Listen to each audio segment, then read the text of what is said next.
حال یہ ہے کہ اللہ اکبر لا الہ الا اللہ. معافی چاہتا ہوں اپنی بہنوں سے، برا مت ماننا، یہ واعظ و نصیحت کی محفل ہے، اس میں حق بات کہی جائے گی. ناپاکی کے عالم میں بچے کی ولادت کے بعد 40 دن تک نمازیں چھوڑ دیتی ہے. 8 دن تک کے پاک ہونے کے بعد بھی ناپاک ہی بغیر غسل کے رہتی ہے، اور پھر ان کو گھمنڈ ہے کہ ہم جنت میں جائیں.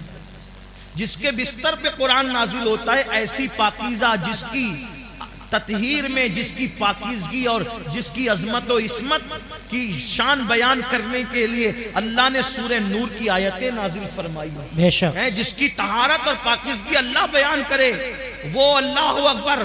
خدا جس کی پاکیزگی کا اعلان کرے، وہ سیدہ عائشہ صدیقہ رضی اللہ تعالیٰ عنہ رات بھر روئیں مغفرت کی دعا کرتے ہوئے، اور جن کی زندگی میں کوئی نماز ہی نہیں، جنہیں یہ بھی نہیں پتا کہ ظہر اور جمعہ کے مسائل کیا ہیں عورت کے لیے، ان کو گھمنڈ ہے کہ ہم تو جنت میں جائیں گے. اللہ کرے تم جنت میں جاؤ، سب جاؤ، بے حساب جاؤ، تمہارے صدقے میں بھی جاؤں، لیکن بڑی معذرت کے ساتھ اتنی سستی نہیں ہے میرے بھائیوں جنت. اور میری بہنوں سیریل دیکھ کر کے وقت گزار رہے ہو، عورتیں باریک اور پتلے لباس پہن چکی ہیں، دوپٹے کو مفلر بنا چکی ہے. عورتوں کو نہیں پتا اللہ کے رسول علیہ السلام ان عورتوں کا عذاب یاد کر کر کے روتے تھے. ایک دن سیدہ فاطمہ الزہرا نے پوچھا، بابا آپ گھٹنوں میں سر رکھ کے رو رہے. فرماتے ہیں فاطمہ میں نے شب معراج عورتوں پہ جو عذاب ہوتے دیکھا، وہ یاد کر کے مجھے آنسو آ رہے ہیں. میں رو رہا ہوں کہ عورتوں کو حال یہ تھا کہ ان کو ان کے بالوں سے جہنم کے اندر اوندا لٹکایا گیا. عورتوں کو باندھ کر جہنم میں اوندا لٹکایا گیا تھا، اور ان کے سر جو ایسے کھول رہے تھے جیسے چولہے پہ ہانڈی کھولتی. ان کے سر کھولتے میں نے دیکھا. میں کیوں نہ رو فاطمہ، ان عورتوں کا عذاب مجھے رلا رہا ہے. میری بہنوں جہنم کا عذاب ہی کچھ کم نہ تھا کہ جہنم میں بالوں سے باندھ کے لٹکایا گیا، اور کھوپڑیاں کھول رہی تھی جیسے چولہے پہ ہانڈیاں کھولتی ہے. تو پوچھا سیدہ نے، بابا ان کی کھوپڑیاں کیوں کھول رہی تھی، ان کو سر کے بالوں سے کیوں باندھا گیا تھا؟ تو آقا فرماتے ہیں وہ بغیر دوپٹے کے اجنبی مردوں کے سامنے جاتی تھی، سر کھول کر اجنبی مردوں سے کے سامنے جاتی تھی، اس لیے ان کو اس طریقے سے عذاب دیا گیا ہے. میری بہنوں ہے اللہ کے عذاب کو برداشت کرنے کی طاقت. اگر بتی کا چٹکا لگ جائے، اللہ اکبر، اگر چائے گرم ایک گھٹ منہ میں ڈال لو زبان جل جاتی ہے تو دن بھر کھانا نہیں اچھا لگتا. میری بہنوں بتاؤ، سچے نبی کا فرمان، صادق و مصدوق کا فرمان، رحمت للعالمین کا فرمان، جس نے اپنی مرضی سے کبھی زبان کو جنبش ہی نہیں دی، اگر یوں ہی جہنم میں ڈالا جائے تو بھی کم نہیں ہے. وہ جہنم کی آگ جس میں پہاڑ پگھل جائیں گے، اس میں عورتوں کو اوندا لٹکایا جائے، بالوں سے ہانڈی کی طرح ان کا سر کھولنے لگے، کھوپڑیاں کھولنے لگے. وجہ کیا؟ دوپٹوں کو مفلر کی طرح لٹکا کر بغیر دوپٹے کے یا سر کھول کر مردوں کے سامنے جاتی تھی. تو یہ حال ہوا. اب آپ سے پوچھتا ہوں، اے بھائی تجھے اپنی بہن سے اگر پیار ہے تو اپنی بہن کو تو دوپٹے کی تاکید کیوں نہیں کرتا؟ اے شوہر اگر تجھے اپنی بیوی سے پیار ہے، اپنی بیوی کو دوپٹے کی تاکید کیوں نہیں کرتا؟ اے بیٹے اگر تجھے اپنی ماں سے پیار ہے، اپنی ماں کو پیار کے ساتھ دوپٹے کے لیے کیوں نہیں سمجھاتا؟ اور آپ سے پوچھتا ہوں، بغیر دوپٹے کے گھومنے میں کون سی فضیلت ہے، اور جو وہ سر کو کھولنے میں کون سی فضیلت ہے؟ اللہ اکبر. کل بھی اگر عزت ملی تھی تو سیدہ فاطمہ کے نقش قدم پر چلنے میں عورتوں کو ملی تھی، اور آج بھی ملے گی تو اسی میں ملے گی. اداکاراؤں کو آئیڈیل بنانے میں نہیں ملے گی. بہنوں سے کہتا ہوں نہیں برداشت کر سکتی میری بہن، تم پر بھی اور ہم بھی کوئی برداشت نہیں کر سکتا. توبہ کرو. تقریر کی محفل، واز کی محفل کا مقصد انقلاب ہے، تبدیلی ہے، توبہ ہے. کسی مرد کے سامنے سر کھول کے مت جاؤ. چچا زاد بھائی ہے اس سے بھی پردہ کرو، مامو زاد بھائی ہے اس سے بھی پردہ کرو، پھوپھی زاد بھائی ہے اس سے بھی پردہ کرو. یہ جو دنیا کے آوارہ لوگ کہتے ہیں نا کہ پردہ کیا چیز ہے، پردہ کیا چیز ہے، ہم نے کہا کووڈ میں تو سب نے پردہ کیا، کیوں پردہ کرایا؟ تو کہا جراثیم کے ڈر سے. میں نے کہا جب جراثیم کے ڈر سے منہ پہ ماسک باندھ کر کے پردہ کیا جا سکتا ہے تو یہ عزت کے لٹیروں کے خوف سے اگر کوئی عزت دار عورت پردہ کرتی ہے تو اس میں حرج کیا ہے؟ لوگ بڑی ہمدردیاں جتاتے رہے، جھوٹی ہمدردیاں کہ عورتوں پر کیا گزرتی ہوگی جب وہ منہ پہ پردہ باندھ کر کے گھومتی ہوگی. تو ہم کہتے ہیں کووڈ نے تو تمہیں اوقات یاد دلا دی، تو تم پر کیا گزرتی تھی؟ سب مصیبت جھیلی کہ نہیں جھیلی جراثیم کے خوف سے؟ تو یہ جراثیم کم ہے، یہ صرف جان لیں گے لیکن یہ جراثیم تو آبرو لے لیں گے، یہ جراثیم تو آبرو لے لیں گے، یہ جراثیم تو ایمان لے لیں گے. اس لیے بہنوں سے کہتا ہوں کسی کے بہکاوے میں آنے کی ضرورت نہیں. واللہ مذہب اسلام جیسا مذہب زمین پہ کوئی ہے نہ ہو سکتا. جی بے شک بے شک. یہ کسی انسان کا بنایا نہیں، یہ اللہ کا عطا کیا ہوا ہے. اور پھر میں تو بار اپنی بہنوں سے کہہ چکا ہوں اگر کوئی پردے میں تمہیں دیکھ کے تانا دے تو اس کے تانے کی پرواہ مت کرنا، کیونکہ ہمارے نبی کی شہزادی کی شان یہ ہے کہ انہوں نے یوں پردہ کیا کہ ان کے سر کے دوپٹے کو کبھی چاند و سورج نے بھی نہیں دیکھا. میرے امام کہتے ہیں جس کا آنچل نہ دیکھا مہو مہر نے اس ردائے نزاہت پہ لاکھوں سلام. اور جاتے جاتے بہنوں کو اتنا ضرور، حالانکہ یہ بہنیں ایسی نہیں ہیں، ہندوستان کی عورتیں ایسی نہیں ہیں، لیکن جہاں تک آواز پہنچنی ہے اللہ میری آواز پہنچا دے. اب میں اس سے دعا کرتا ہوں جب گلے میں دوپٹے کو مفلر کی طرح لٹکا کے مردوں کے سامنے جو عورت سر کھول کے جائے تو اس کو جہنم میں اوندے منہ لٹکا کر اس کی کھوپڑی ہانڈی کی طرح کھولائی جائے. تو جو عورتیں مردوں کے ساتھ اجنبی مردوں کے ساتھ افیئر کرتی ہو، ناجائز تعلقات بناتی ہو اور پارکوں میں گھومنے جاتی ہو، فلموں میں جاتی ہو، اجنبی لڑکوں سے دوستیاں رچاتی ہو، اس عورت کا کیا حال ہوگا؟ صرف سر کھلے گئی، توجہ کریں، صرف سر کھلے گئی یہ حال ہوا. تو جس نے اپنی آبرو ہی بیچ دی اس کا کیا انجام ہے؟ اس لیے یہ دنیا ہے، دنیا سے بڑھ کر بے وفا کوئی چیز دیکھی نہیں. میری بہنوں آپ کو مشورہ ہے تاریخ پڑھو. جن عورتوں کو ہلدی اور چندن اور دودھ سے نہلایا جاتا تھا، جن کے بالوں میں موتی پروئے جاتے تھے، جن کے گھگرے اور جن کے لباس کو اٹھانے کے لیے درجنوں کنیزیں پیچھے پیچھے چلا کرتی تھی، جن کو پنکھا جھلنے کے لیے درجنوں کنیزیں کھڑی رہتی تھی، جاؤ ڈھونڈو ان کی قبروں کا نشان ملے تو ہمیں بھی بتاؤ ہے ان کی قبروں کا نشان. ہلدی چندن دودھ میں نہانے والی عورتیں ہے ان کی قبروں کا نشان. لاؤ بتاؤ کہاں ہے؟ کون ان کا نام لیتا ہے؟ فلاں بیگم فلاں بیگم فلاں بیگم. نام لوں گا تو لوگوں کو تکلیف ہوگی. کہاں ہے ان بیگموں کے جن کے لیے بڑی بڑی عمارتیں یادگاروں میں بنی؟ کہاں ہے ان کے نشانات قبروں کے؟ کون ہے ان کی قبروں پر فاتحہ پڑھنے والا؟ بتاؤ کون ہے ان کا نام لیوا؟ بتاؤ. کچھ نہیں بچا لیکن وہ سیدہ کائنات، وہ مخدومہ کائنات، وہ ملکہ فردوس بری، وہ حسنین کی امی جس کے گھر میں 3 مہینے تک چولہے نہیں جلتے تھے، جس نے 17 پیمن والا دوپٹہ پہنا، جب تقوی اور پرہیزگاری اختیار کی خدا نے وہ مقام عطا کیا کہ آج بھی جمعہ کا خطیب جب تک نام فاطمہ نہیں لیتا اس وقت تک خطبہ مکمل نہیں. بے شک. سبحان اللہ سبحان اللہ. سیدہ فاطمہ تو پھر بھی بنت رسول ہے، حضور کی شہزادی ہے. رابعہ اصلی کیا ہے؟ ان کے باپ کا نام لوگ نہیں جانتے، ان کی امی کا نام لوگ نہیں جانتے، ان کا نسب نہیں جانتے، لیکن جب رابعہ کا نام آتا ہے تو عزت سے سر جھک جاتا ہے. کیوں؟ اس لیے کہ اس خاتون نے پرہیزگاری اختیار کی، تقوی اختیار کیا. تو پتا چلا دنیا کے زیور، دنیا کی دولت، دنیا کا مکان سب کچھ نہیں. آخرت کی تیاری کرو. آخرت میں جو کامیاب ہو گیا اصل وہی کامیاب ہے، ورنہ ایسی ناکامی ہوگی کہ پچھتانے سے کام نہیں چلے گا. قرآن کہتا ہے وَلْتَنْظُرْ نَفْسٌ مَا قَدَّمَتْ لِغَدٍ. آخرت کے لیے کیا تیاری کی ہے. آخری رسول اللہ کا ایک فرمان دل پہ لکھ لو. اللہ کے رسول علیہ السلام فرماتے ہیں، حدیث سن لو، 40 سال سے زیادہ اگر کسی کی عمر ہو جائے، مفہوم پیش کر رہا ہوں سن لو، اسی پہ بات پوری ہو رہی ہے آج. 40 سال سے زیادہ کسی کی عمر پوری ہو جائے، نہ اس کے پاس توبہ ہے اور اس کے گناہ اس کی نیکیوں پر غالب ہے. یعنی نیکیاں کم کرتا ہے، گناہ زیادہ کرتا ہے اور توبہ بھی نہیں کرتا. آقا فرماتے ہیں وہ اپنے آپ کو جہنم کے لیے تیار کر لیں. تیار ہو جاؤ جہنم کے لیے. جہنم کا وہ عذاب جس میں پہاڑ بھی پگھل جائیں گے. جہنم کا وہ عذاب جس میں فرشتے جو عذاب دینے کے لیے وہ گونگے اور بہرے ہیں، وہ ماریں گے تو آواز بھی آپ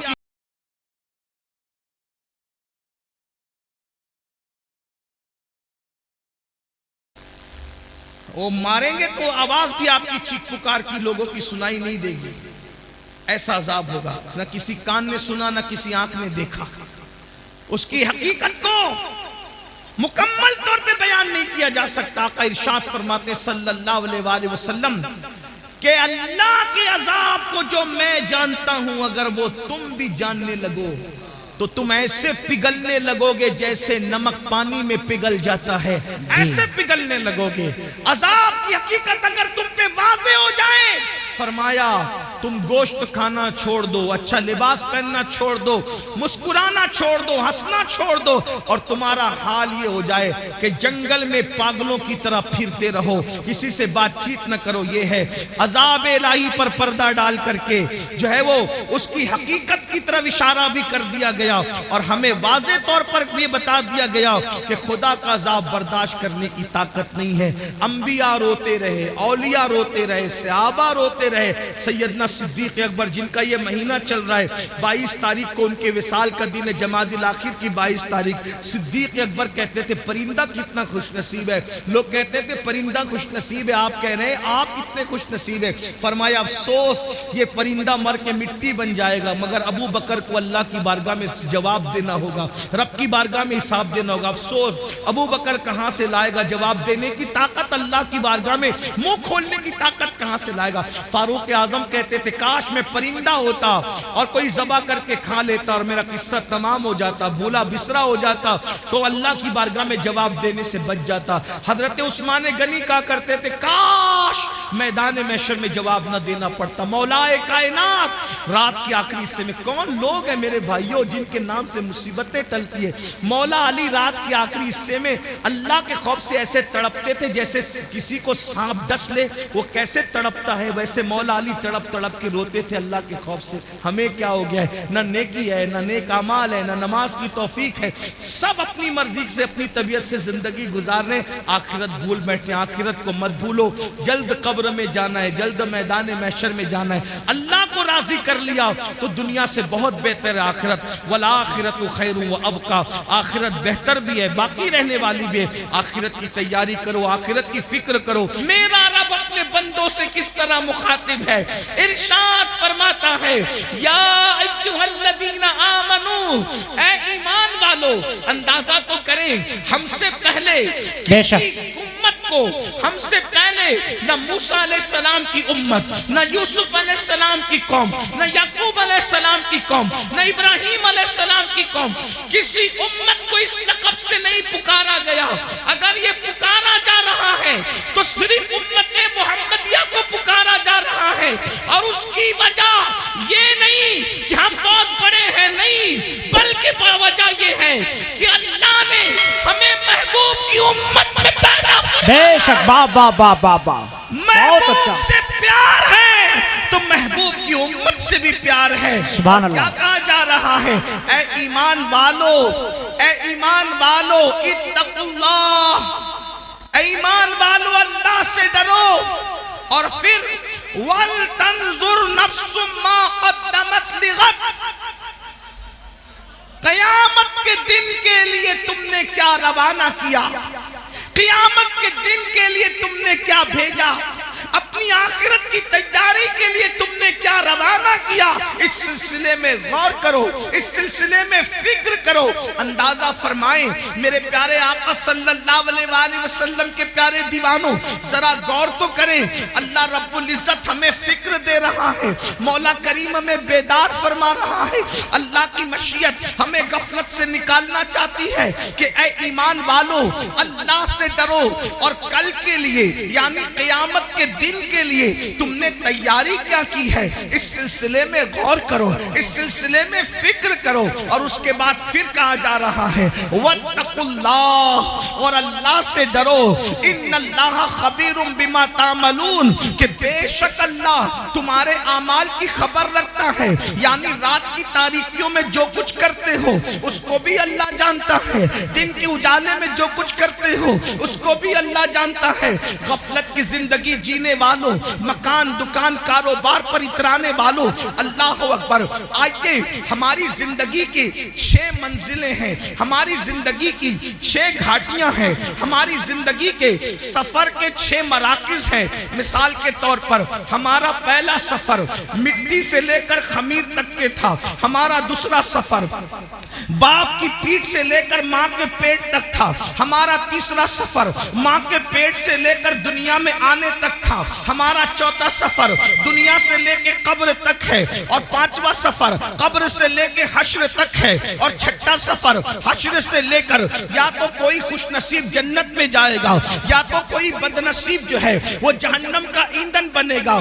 یہ 6 سفر ہے، یہ 6 گھاٹیاں ہیں۔ اب دیکھو 6 منزلیں تھی سفر کی، 3 منزلیں تو ختم ہو گئی، 3 منزلیں ہم پار کر چکے، مگر یاد رکھنا، دل کے کانوں سے سننا، اگر آپ یہ توقع مجھ سے لے کر کے آئے ہیں کہ میں آپ کو مفت میں جنت بانٹنے کے لیے بشارتیں دوں گا، تو آپ یہ فکر اپنے دل و دماغ سے نکال دیں۔ اس کی وجہ یہ ہے کہ میں نے آپ کی خوشی کی کوئی بات نہیں کرنا، میں نے تو مولا کی خوشی کی بات کرنے کی کوشش کرنا ہے، اس لیے کہ مجھے بھی اللہ کی رضا چاہیے اور آپ کو بھی چاہیے۔ یاد رکھیے گا، اللہ اکبر، لیکن جو لوگ سن سکتے ہیں ذرا توجہ سے سنیں۔ 3 منزلیں ہم طے کر چکے ہیں، مگر تینوں منزلوں میں اعمال کا کوئی عمل دخل نہیں ہے۔ مٹی سے لے کے خمیر تک لانا اللہ کا کرم ہے، اس میں عمل کا کوئی عمل دخل نہیں ہے۔ اس کے بعد باپ کی پیٹ سے ماں کے پیٹ تک آنا، اس میں بھی انسان کے عمل کا کوئی دخل نہیں ہے، یہ اللہ رب العزت کی مرضی اور مشیت ہے۔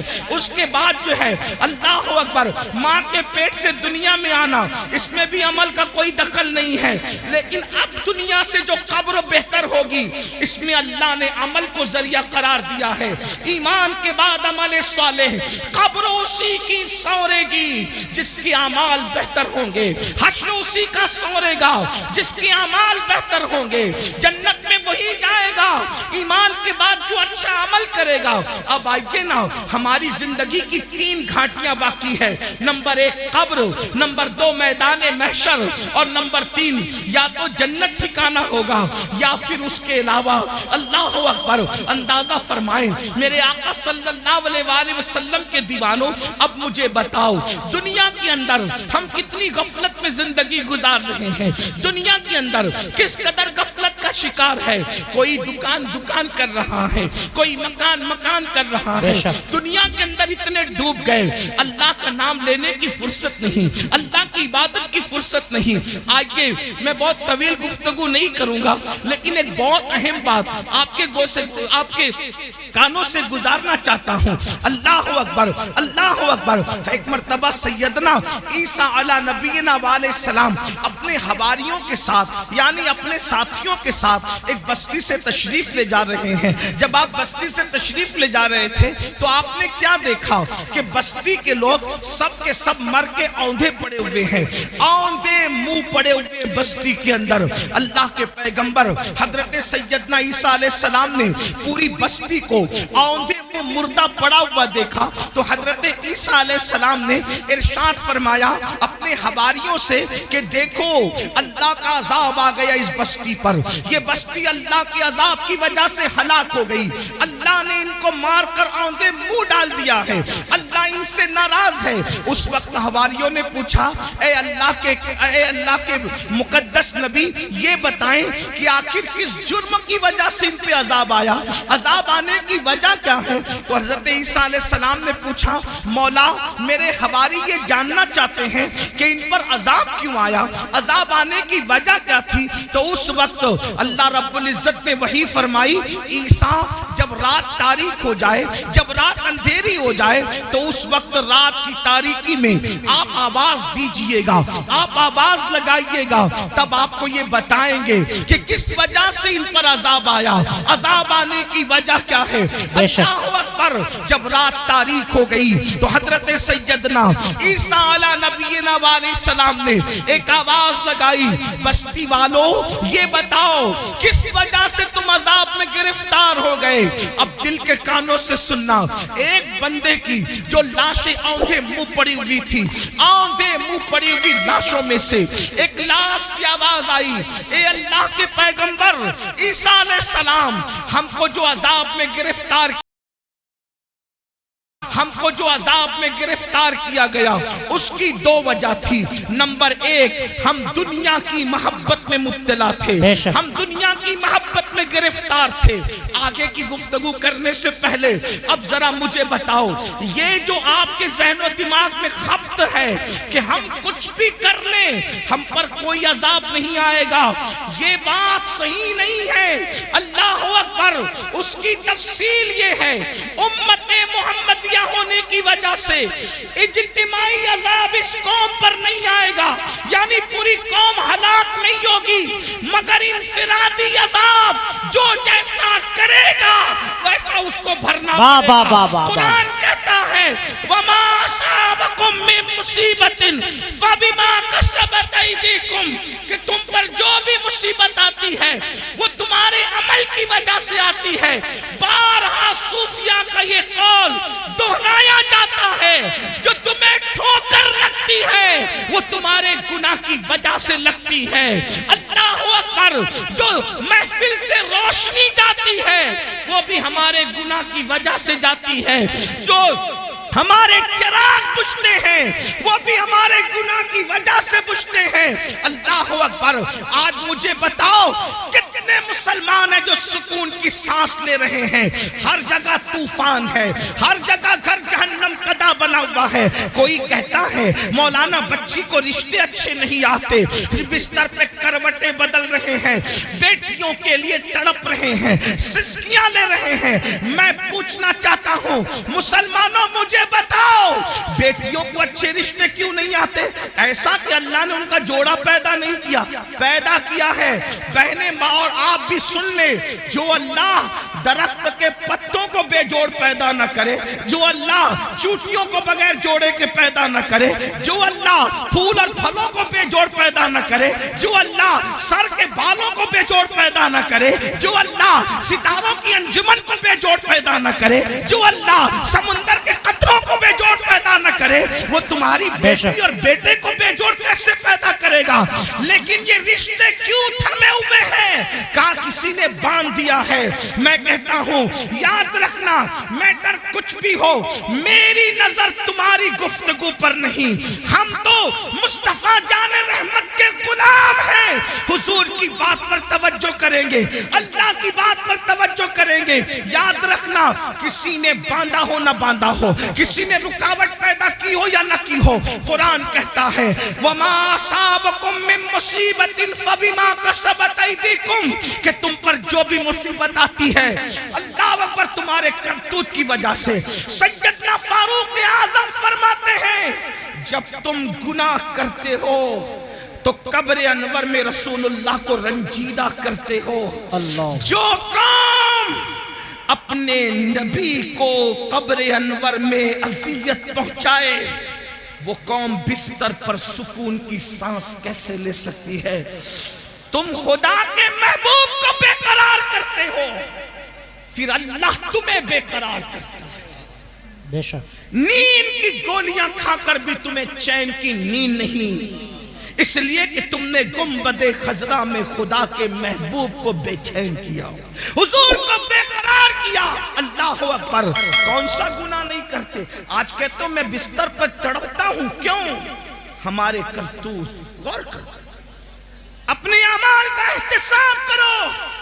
آج تو ہر آدمی اپنے آپ کو ولی سے کم سمجھنے کو تیار نہیں. جی اگر اللہ کا انعام ہو تو سمجھتے کہ ہمارے اعمال کی وجہ سے بندے اپنے اعمال کی اوقات اور حیثیت کیا ہے. جس قوم کو وضو اور غسل کا طریقہ یاد نہ ہو اس کے اعمال کی حیثیت کیا ہے. جی یہ تو اللہ کا کرم ہے, یہ تو اللہ کا احسان ہے کہ اس نے تمہارے بھی اور ہمارے بھی عیبوں پہ پردے ڈال رکھے ہیں. بے شک. سچی بات تو ایمان لگتی اگر وہ تمہارے اور میرے عیبوں پہ پردے نہ ڈالتا. میں ان اللہ والوں کی بات نہیں کر رہا ہوں, تمہاری اور میری کر رہا ہوں. اگر وہ آپ کے اور میرے عیبوں پہ پردے نہ ڈالتا تو نہ آپ یہاں بیٹھنے کے قابل ہوتے نہ میں یہاں بیٹھنے کے قابل. اس کا کتنا بڑا احسان ہے. تو آج اگر بیٹیوں کو رشتے نہیں آ رہے ہیں, ہم نے حضور کو رنجیدہ کیا, اللہ ہمیں رنجیدہ کر رہا. ہم نے حضور کو اذیت دی اس لیے تڑپ رہے ہو. روزی کے معاملے میں کیوں پریشان ہو, روزی کے معاملے میں کیوں تڑپ رہے ہو, حضور کو اذیت دے رہے ہو. کون سے گناہ جو نہیں کرتے. زنا کو تو آج گناہ سمجھا ہی نہیں جاتا, فیشن بنا دیا گیا. زنا کو عشق کا نام دے دیا گیا, زنا کو محبت کا نام دے دیا گیا. لیکن اللہ ان کانوں تک یہ آواز پہنچائے. اگر حدیث میں یہ بات نہ آتی تو شاید میں کہنے کی ہمت نہیں کرتا کہ پوری امت کو جتنا عذاب دیا جائے گا. جی چین سے بیٹھو. پوری امت کو جتنا عذاب دیا جائے گا اس کا نصف عذاب شادی شدہ زانیوں کو دیا جائے گا. یعنی پوری امت کو جتنا عذاب اس امت کے برابر آدھا عذاب. یعنی سب کو الگ الگ جو عذاب ہوگا ان سب کا عذاب اگر جمع کیا جائے تو جیسے ایک صرف سمجھانے کے لیے مثال کے طور پہ 100 روپے 10 لوگوں کو دے دیا گیا تو اب 10 لوگوں کے 100 روپے کو جمع کریں تو کتنا ہو گیا 1000. اب 1000 کا نصف اگر کسی کو دیا جائے تو کتنا بڑا ہے. اللہ اکبر. بلا تمثیل صرف سمجھانے کے لیے زانیوں کو جو شادی شدہ ہو کر زنا کرتے تھے پوری امت کا نصف عذاب ان شادی شدہ زانیوں کو دیا جائے گا. اللہ. غور کریں, ایک گناہ کی سزا اگر اللہ کسی انسان کے ایک گناہ کی سزا دنیا کے تمام انسانوں پہ ڈال دے تو دنیا کے سارے انسان مل کر بھی ایک انسان کے گناہ کی سزا کو برداشت نہیں کر سکتے. امت کا نصف عذاب جن لوگوں کے وجود پہ ڈالا جائے گا ان کی حالت کیا ہوگی. اللہ اکبر. وہ جہنم جس میں پہاڑ بھی پگھل جائیں گے, اس کی آگ کو جس میں پہاڑ پگھل جائیں گے, وہ آگ جہنمیوں کے زنا کے اعضاء پر دہکائی جائے گی, ان کی شرم کی جگہ پہ دہکائی جائے گی. ذرا سوچے تو صحیح, 2-3 منٹ کی لذت, 2-3 منٹ کی لذت, 2-3 منٹ کا عیش, چند لمحوں کی لذت. اللہ اکبر. اور پھر ہمیشہ کی ذلت. اور میری قوم کے جوانوں کو فیشن کے نام پر اسی طرف ڈالا جا رہا ہے, اسی طرف جب ڈھالا جا رہا ہے. کل کا جوان زنا کے نام سے بھی کانپتا تھا. میں جانتا ہوں اپنے بچپنے کی وہ داستانیں کہ نوجوان لوگ کہتے تھے ہم ساری شرارتیں کر سکتے ہیں لیکن زنا کی طرف جانے کی ہمت نہ ہوئی. یہ ہمارے بچپن تک جوانوں کی باتیں ہم نے سنی تھی, ہر مستی کریں گے, ہر شرارت کریں گے لیکن بدی کی طرف نہیں جائیں گے. مگر افسوس آج ہم کتنا دکھی دن دیکھ رہے ہیں, کتنے کرب سے گزر رہے ہیں, کتنی اذیت سے گزر رہے ہیں. کون سی حکومتیں آئی, کون سی چلی گئی, اس پر ہمیں اتنا دکھ نہیں ہے اس لیے کہ حکومتوں کا آنا جانا یہ تو موسم کی طرح بدلتا رہتا ہے. لیکن قوم کے جوانوں کے بگڑنے کا دکھڑا ہم کس کو جا کر کے سنائیں. حکومتیں تو چند سالوں میں بدلتی ہے لیکن جب قوم کا ایک جوان بگڑ جاتا ہے تو 3 پشتوں تک اصلاح کی امید نہیں کی جا سکتی. جس قوم کے 16 17 سال کی عمر کے لڑکے زنا میں ڈوب جائیں اس قوم کا مستقبل کیا ہوگا، اس قوم کی کیفیت کیا ہوگی۔ اللہ اکبر، ہمیں بہت بڑی ذمہ داری سونپی گئی ہے۔ میرے آقا علیہ السلام کے دیوانوں، بالخصوص جوانوں سے مخاطب ہوں میرے بھائیوں، اللہ کے بندوں، زنا کی بڑی کربناک سزا ہے۔ اللہ جب کسی زانی کو سزا دیتا ہے تو اس کی کئی پشتوں تک وہ سزا باقی رہتی ہے۔ اللہ، مگر جو توبہ کر لے، توبہ کرنے والوں کو اللہ معاف کرتا ہے۔ بے شک، اور یہ بھی کہا گیا جس نے شادی سے پہلے زنا کیا، اللہ اس کی نسل میں عیبی، لنگڑے، لولے، اندھے، گونگے بچے پیدا کرتا ہے تاکہ اس کا دکھ وہ جھیلتے رہے۔ 98% لوگوں کے گھر میں جو عیبی بچے پیدا ہوتے ہیں وہ زنا کی نحوست کی وجہ سے پیدا ہوتے ہیں۔ مائیں اور بہنیں موجود ہیں، ان کو ایسا لگتا ہے سورسز کی وجہ سے اچھے رشتے آتے ہیں۔ میں ایک بات اچھے رشتے کا ایک وظیفہ آپ کو دینا چاہتا ہوں، سب کو اللہ سے ڈر کے گناہ چھوڑ دو، اللہ سے ڈر کے گناہ چھوڑ دو، اللہ تمہیں اچھا رشتہ بھیجے گا۔ بے شک، اس لیے کہ گناہ کو چھوڑ دینے سے بہتر وظیفہ اللہ کے یہاں کوئی ہے ہی نہیں۔ وظائف کی اہمیت اپنی جگہ، لیکن اس سے بڑا کوئی وظیفہ نہیں ہے کہ اللہ سے ڈر کے گناہ چھوڑ دیا جائے۔ لوگ کہیں بغیر دلیل آپ بات کر گئے، لیکن میں آپ کو دلیل کے ذریعے سمجھاتا ہوں۔ دیکھو، اللہ سے ڈرنے کی برکت، رشتہ ڈھونڈنا نہیں پڑے گا، رشتہ چل کر آئے گا۔ لڑکوں سے بھی کہتا ہوں، لڑکیوں سے بھی کہتا ہوں، اور ایسے گھرانے کا آئے گا جس کا تم تصور نہیں کر سکتے۔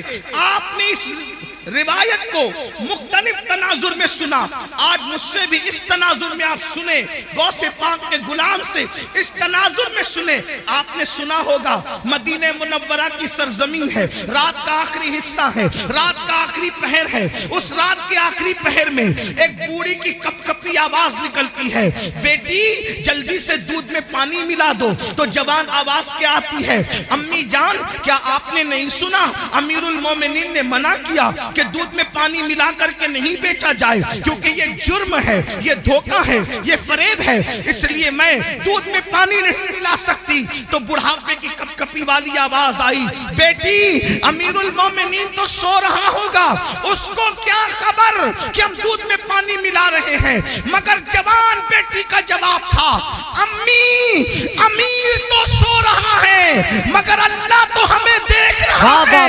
جب اللہ دیکھ رہا ہے، امیر کے خوف سے دودھ میں پانی نہیں ملاتے، اور اللہ دیکھ رہا ہے ہم دودھ میں پانی ملا دیں، یہ کیسے ہو سکتا ہے؟ دیکھو اس لڑکی، ابھی اس کو رشتہ نہیں آیا تھا، مگر اس کے دل میں اللہ کا خوف تھا، اللہ کی خشیت تھی، خدا کا کرنا۔ امیر المومنین، غیظ المنافقین، امام المجاہدین، جانشین رسول سیدنا عمر ابن خطاب رات کی تاریکی میں مدینے کی گلیوں میں گھوم رہے تھے تاکہ رعایا کا حال دیکھیں۔ جیسے ہی کانوں میں آواز ٹکرائی، خوش ہو گئے کہ میری رعایا میں ایسی بچیاں بھی موجود ہیں جو رات کی تاریکی میں بھی اللہ سے ڈرتی ہے۔ گھر پہ نشان لگایا، دن کو معلومات لی کہ بچی شادی شدہ ہے کہ کنواری ہے، پتہ چلا کنواری ہے۔ اپنے بیٹوں کو جمع کیا، جمع کرنے کے بعد کہا میں بوڑھا ہو گیا ہوں، اب شادی نہیں کر سکتا، بتاؤ تم میں کون اس لڑکے سے شادی کرے گا؟ ایک بیٹے نے کہا میں کروں گا۔ اللہ اکبر، اللہ اکبر۔ کل تک جس کے گھر کوئی رشتہ نہیں آ رہا تھا، یہ خوف خدا سے، گناہ سے بچنے کی برکت ہے کہ اللہ اکبر سینکڑوں مربع میل پر حکومت کرنے والے فاروق اعظم کے گھر کا رشتہ بغیر کسی سورس کے ان کے گھر پہنچ گیا، اور اللہ اکبر صرف خوف خدا کی برکت سے وہ لڑکی 3 بر اعظموں کے حاکم عمر ابن خطاب کی بہو بن گئی۔ بے شک، سبحان اللہ، وجہ سبحان اللہ، اللہ کا خوف، اللہ کی خشیت۔ اور صرف فاروق اعظم کی بہو نہیں بنی، بلکہ اللہ نے اس بیٹی سے ایک بیٹی پیدا فرمایا، اور اس بیٹی سے جو بیٹا پیدا ہوا وہ پہلی صدی کا مجدد حضرت عمر ابن